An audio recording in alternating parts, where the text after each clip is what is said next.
had a really good friend that in high school, she had kind of a rough time, you know, got into the wrong crowd. And we were really good friends, and drugs just overtook her life, you know, and we used to hang out, just me and her. We'd go out to dinner, you know, everything, and I never hung out with those people, but I knew in the back of my head that there was something wrong. And after high school, she kept going downhill. She kept having the signs under her eyes. She kept, you know, getting real tired. She'd stay out real late. She dropped out of college. And I really think by the end of it, she overdosed on the pills to get herself away from the situation that she was in. She decided that there was no way for her to live without them, so she decided not to live at all. And I think that was one of the hardest things to look at, is the fact that, you know, she's never going to get married. She's never going to, you know, be able to walk down the aisle with her dad. Her dad's, you know, not going to have her baby anymore. Her mother is not going to have her little girl. And it's hard to look at it and say, you know, there's so much that was inspiring with her that she could have done with her life. She was gorgeous. She could have modeled. She could have done so much. And just the fact that drugs completely overtook her life and made it to the point where she didn't want to live because she couldn't live without them. I think that's what made it even harder on everybody else, including her. You know, and I've never done a drug in my life. I've never, you know, thought about doing any kind of drugs. And I am affected by drugs because of a friend that does it.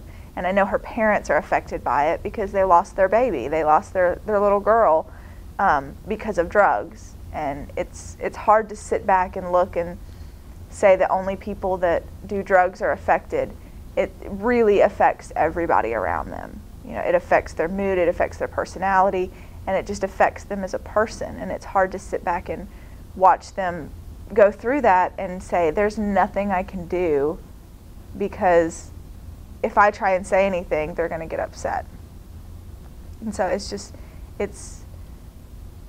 really difficult to watch somebody have to go through that. And you can say, I don't think that's a good idea, but they're like, no, I'm fine, don't worry about me.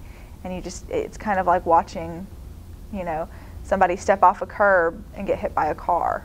It's horrible, and you want to stop them, but it's almost hard to run across the road and not get hit yourself.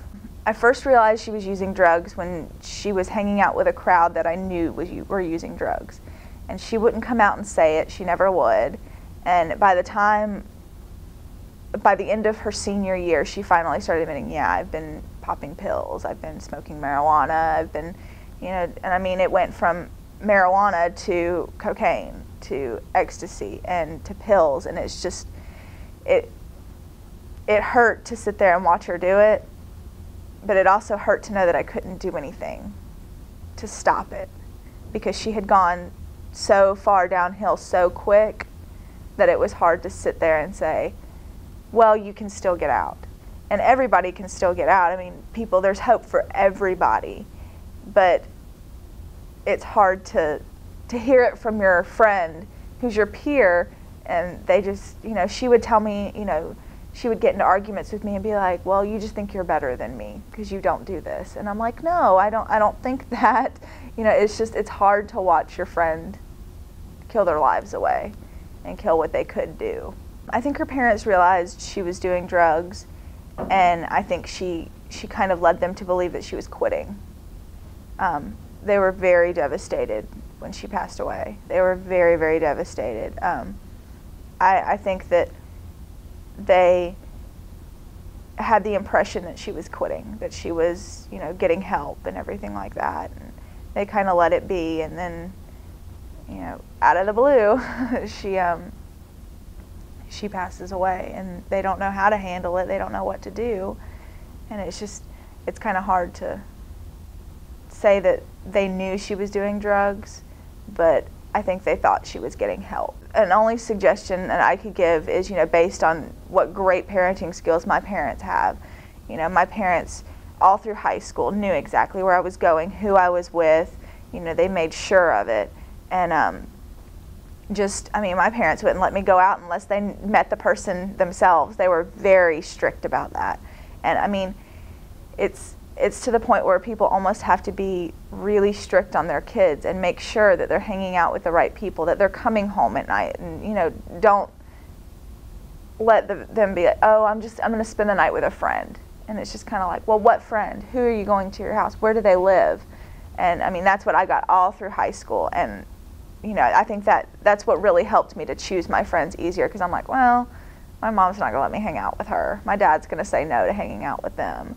And so it was just kind of like, you can only hang out with certain people, and then you kind of get to the feel of, this person's really good, you know, it's going to be okay. So I mean, it's just a matter of who your kids are hanging out with.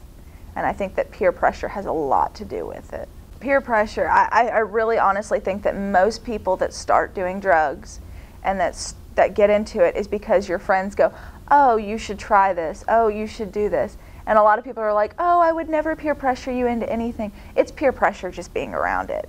It's peer pressure to go to a party and see everybody else smoking marijuana, and you feel like you kind of have to. And so nobody even has to say anything to you to feel like, well, they're all doing it, I guess I should. I guess I have to. And it's just, it's almost like a silent, you're uncool if you don't do this. Because everybody else is doing it, why aren't you? And I've left my friends' houses. I've left people's houses because, you know, they were like, well, we're going to go do this. And I'm like, no. I'm like, I don't want that.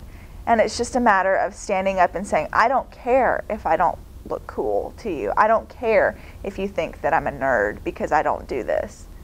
I'm going to sit back and I'm going to say, this is what's best for me. And this is what is best for my life.